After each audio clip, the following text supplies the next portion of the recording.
So, hello everyone, welcome to other 24/7 Northeast official channel. আপোনালোকৰ কাৰণে এটা ভাল খবৰ লৈ আহিছো. I have a great news for all of you. জুনে জুনে আপোনালোকে SSC কাৰণে প্ৰিপাৰেচন কৰি আছে আৰু আপোনালোকে ভাবিছিলে যে SSC নোটিফিকেশন আহিলে এইবাৰ মই এক্সাম দিম। SSC কাৰণে এইবাৰ অসমত কি হয় আসামৰ এই অৱেৰনেছটো মোৰ খুবেই ভাল লাগিছে। অসমৰ ছাত্ৰ ছাত্ৰী সকলে এতিয়া SSC CGL ধৰি লওক এনেকুৱা SSC CHSL এনেকুৱা এক্সামবোৰত মানে চেন্ট্ৰেল চেন্ট্ৰিক এক্সামবোৰত বেছিকৈ গুৰুত্ব দিছে, which is a nice thing, which is a great thing. So yes, আজি হেইটোৰ বিষয়ে অলপ আপোনালোকক মই ইনফৰমেশন দিম। So let's start today's session আৰু এই সেশনটোত আপোনালোকে বহুতো উপকৃত হ'ব কাৰণ আজি ওলাইছে নোটিফিকেশন। yes, এতিয়া অলপ আগতে নোটিফিকেশন ওলাইছে government of India ministry of personnel public grievances and pension ডিপাৰ্টমেন্টৰ ফালৰ পৰা ষ্টাফ সিলেকশন কমিশনৰ ফালৰ পৰা আজি নোটিফিকেশন ওলাইছে। সো প্ৰথমে আমি সাইলো নোটিফিকেশন টু তাৰ পিছত ইন ডেপথ ডিটেইল কৰিম, আমি ডিটেইল এনালাইসিস কৰিম, আমি সাম কেনে ধৰণে প্ৰিপাৰেচন কৰিম আৰু ইভেন মই আজি আপোনালোকৰ কাৰণে প্ৰিপাৰেচন ষ্ট্ৰেটেজিও লৈ আহিছো। সো চাওক ইয়াতে প্ৰথমে ইয়াত আপোনালোকে চাব পাৰে date for submission online application 3 মানে আজিৰ পৰা হৈছে আৰু এমাহৰ লৈকে দিছে। ঠিক আছে, মে লৈকে আপোনালোকে ফৰ্ম ফিল আপ কৰিব পাৰিব।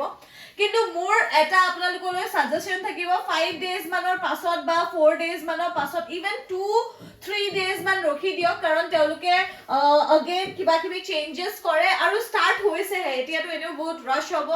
কাৰণ all over the India guys, yes, all over the India all the aspirants are very excited. তেওঁলোকে সকলোৱে ফৰ্ম ফিল আপ কৰিবলৈ লাগিয়ে গৈছে। সো যদি আপুনি 2-3 ডেজ মান ৰখি দিয়ে তেতিয়া আপুনি with better knowledge আপোনাৰ ফৰ্মটো ফিল আপ কৰিব পাৰিব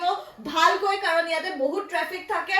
and also SSC এ সদায় কেইটামান চেঞ্জেস আনে, সো সেই চেঞ্জেস খিনি আনিবই। সো মোৰ মতে আপোনালোকে ৰখিব লাগে। লাষ্ট ডেট ইয়াত দিছে, লাষ্ট ডেট চাওক, লাষ্ট ডেট দিছে 4 মে মানে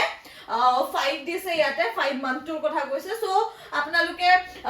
4 তাৰিখে লাষ্ট ডেট হয় আপোনালোকৰ, কিন্তু তাৰ আগতে মই ভাবো যে ইমান লাষ্টৰ লৈকে নৰখিব, লাষ্টৰ লৈকে ৰখিলে অলপ দিগদাৰ হৈ যায়। আপোনালোকে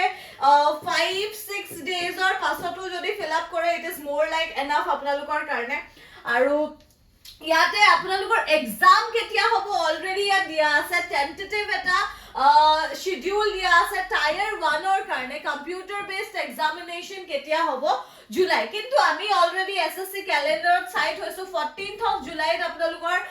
এক্সাম হ'ব। অলৰেডি আমি এক্সাম নোটিফিকেশন ওলোৱাৰ আগতে গম পাও কেতিয়া হ'ব। সো ইয়েস, আৰু ইয়াৰ বিষয়ে আলোচনা কৰিম,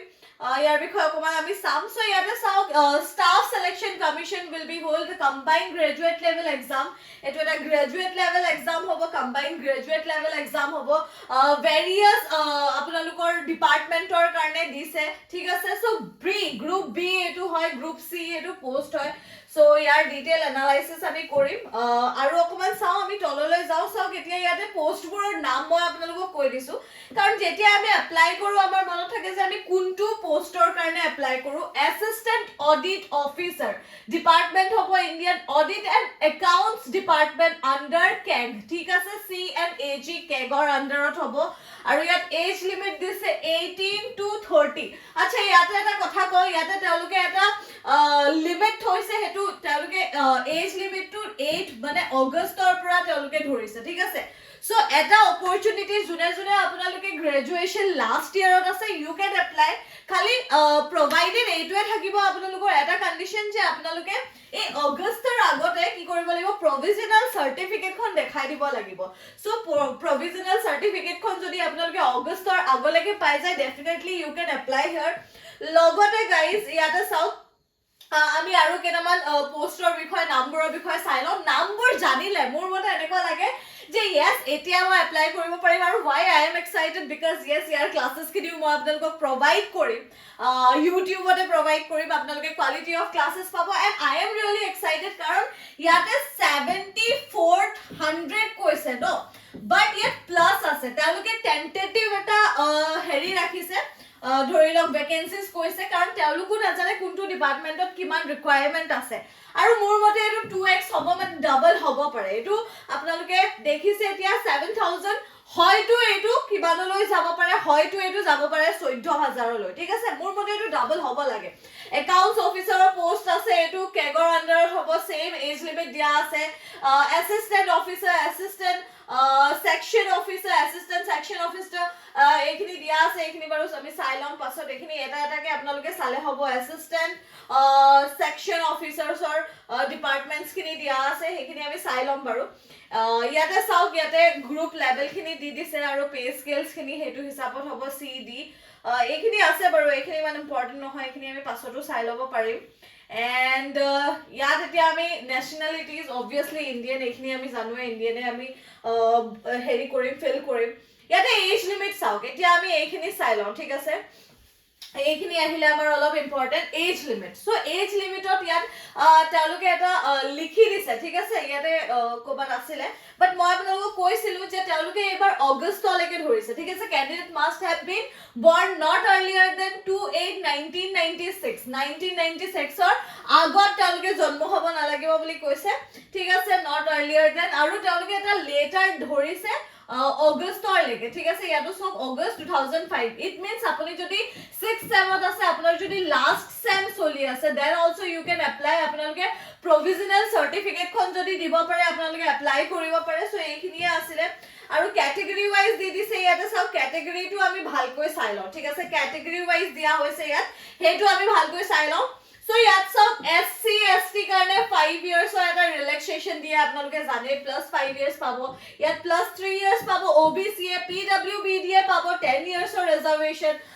OBC যদি PWBD হয় তেন্তে 13 years and যদি SC ST হয় তেন্তে 15 years or এটা পাবো ঠিক এনেকে এক্স সার্ভিসম্যান হলে তালুকে মিলিটারি যদি আছে মিলিটারি সার্ভিস 3 years or এটা পাবো ঠিক এনেকে আমি বাকিখিনিও চাইছো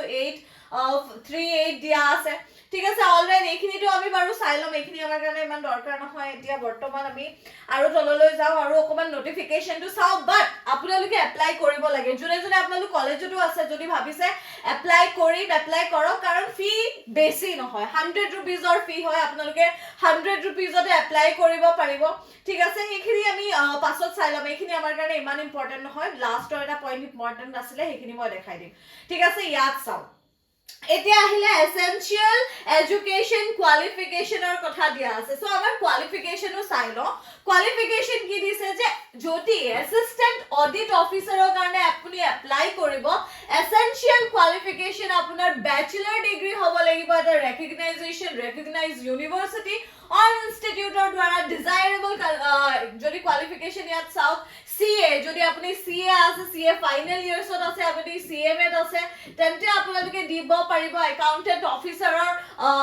এটা পোষ্ট হ'ব আপোনালোকৰ ঠিক আছে আৰু এটো চাও ইয়াতে আৰু এটা ইম্পৰ্টেন্ট কথা মই আপোনালোকক কৈ দিও জুনিয়ৰ ষ্টেটিষ্টিকেল অফিচাৰৰ কাৰণেও ইয়াত পোষ্ট আছে ঠিক আছে সো ইয়াত এটা আছে যে প্ৰভাইডেড আপোনাৰ হ'ব লাগিব যোনটো মাৰ্কস হেতু হ'ব লাগিব 60% or 60% প্লাস হ'ব লাগিব ঠিক আছে আৰু আপুনি ম্যাথমেটিক্সত আপুনি হেৰি কৰিব লাগিব ব্যাচেলাৰ ডিগ্ৰী কৰিব লাগিব ষ্টেটিষ্টিকেল ব্যাকগ্ৰাউণ্ড হ'ব লাগিব আপোনাৰ ডিগ্ৰী সাৰ্টিফিকেটত ষ্টেটিষ্টিক হ'ব লাগিব ঠিক আছে আৰু ব্যাচেলাৰ ডিগ্ৰী আপুনি যি কোনো